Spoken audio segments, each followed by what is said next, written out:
en Quintana Roo no hay perfiles de alto nivel que se identifiquen con liderazgos sociales. Por ejemplo, donde pudiera haber mayor presencia de liderazgos que tuvieran la característica de estar defendiendo los intereses de sus agremiados, sería, por ejemplo, entre los trabajadores sindicalizados. Pero la CROC, la CTM, la CNOP y otras organizaciones menores, pues todas están corporativizadas, es decir, sus dirigentes en contubernio, en connivencia con el gobierno y en colaboración con el patrón, no dijeron absolutamente nada en el tema de la reforma laboral, que vino efectivamente a aniquilar los derechos de los trabajadores, dejando como letra muerta el espíritu del artículo 123, tanto en el apartado A como en el apartado B, que son los trabajadores al servicio del Estado, los que expresan sus derechos o expresaban sus derechos en el apartado B del artículo 123. No hay liderazgos, por ejemplo, en la zona maya, que en otras épocas, pues ahí fue el corazón de la resistencia en contra de la invasión española, o en contra de los encomenderos, o en contra de los hacendados de la casta divina, ¿no? Que saquearon las riquezas maderables, destruyeron las selvas, explotaron el Enequén, por decir que también esto ocurrió como un rasgo de capitalismo desarrollado o en desarrollo en el estado de Yucatán. Esa resistencia fue vencida, derrotada, sometida después de más de 100 años de guerra social de los indígenas en contra de los invasores, hasta 1902, que es cuando se forma el territorio de Quintana Roo. Pudiera haber, por ejemplo, un liderazgo de los campesinos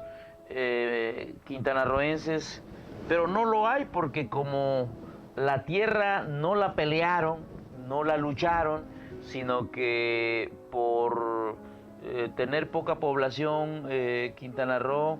entonces se implementó una política de migración hacia el estado para ocupar territorio y reunir el requisito demográfico de población para que se convirtiera en estado, de territorio a estado. Entonces la tierra se le entregó a los campesinos en cantidades, yo digo, importantes. Hay ejidatarios que tienen 50 hectáreas, tienen 60, hay unos que tienen 100, 120 hectáreas. Vinieron de distintas partes del país, del norte, del centro y del sureste. Y bueno, el tema es de que los campesinos sí tienen la tierra, poseen la tierra, pero de estas hectáreas que tienen, únicamente tienen capacidad de poder trabajar 2 hectáreas, 5 hectáreas, 10 hectáreas, algunos 20 hectáreas, pero pues eso no les garantiza a ellos ni producir lo que el Estado necesita en materia alimentaria, ni resolver el tema de su no sobrevivencia, sino de convertirse la actividad agrícola o agropecuaria, según sea el caso, o silvícola, en una alternativa para mejorar sus condiciones de vida. O sea, el campesino quintanarroense vive marginado, vive excluido, vive sin capacitación técnica, vive sin asistencia técnica, vive sin créditos, vive realmente, yo digo, emigrando a las ciudades, de tal manera que el campo quintanarroense, en las comunidades rurales, sobre todo del sur y la zona maya, pues ya están quedando únicamente niños y gente adulta mayor, hombres y mujeres, y los jóvenes están saliendo porque no hay condiciones para que la tierra pueda darles mejores condiciones de vida, puedan darles desarrollo, pueda haber producción y productividad. En Quintana Roo indudablemente se necesita una segunda reforma agraria que potencie la capacidad productiva de la tierra. No hay esos liderazgos entonces en las universidades. La inmensa mayoría de las universidades, las públicas, están cooptadas por el partido oficial. Este pone los rectores, este pone los maestros, este pone los dirigentes sindicales de los trabajadores universitarios. Los programas de estudio son programas verdaderamente muy conservadores y por consecuencia los estudiantes no desarrollan sus inquietudes,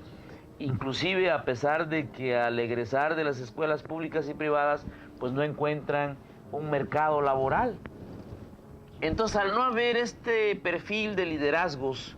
que pudieran despertar expectativas en la sociedad, pues la verdad es que la sociedad tiene que elegir entre los cuadros que los partidos políticos forman, si es que algunos tienen escuelas de cuadros para capacitarlos, otros definitivamente no, para poder tomar su decisión de ir a votar. La característica principal en Quintana Roo es que el candidato tiene que ser un empresario, un tipo con dinero, un tipo que fortalezca la tradición de los partidos de derecha, de manipular, engañar o repartir migajas que pueden ser despensas, láminas, cemento y otras cosas, ¿no? Entonces, no hay un despertar democrático ni en los sectores más importantes, por ejemplo, los micros, pequeños y medianos empresarios, que son los generadores de fuentes de empleo, de trabajo, a pesar de que la reforma fiscal está afectándolos severamente, hay un terrorismo fiscal y muchos prefieren cerrar porque dicen para trabajar nada más para pagar impuestos o dar las mordidas que consabidas que los ayuntamientos o el gobierno estatal o federal les pide, pues mejor cierran, ¿no?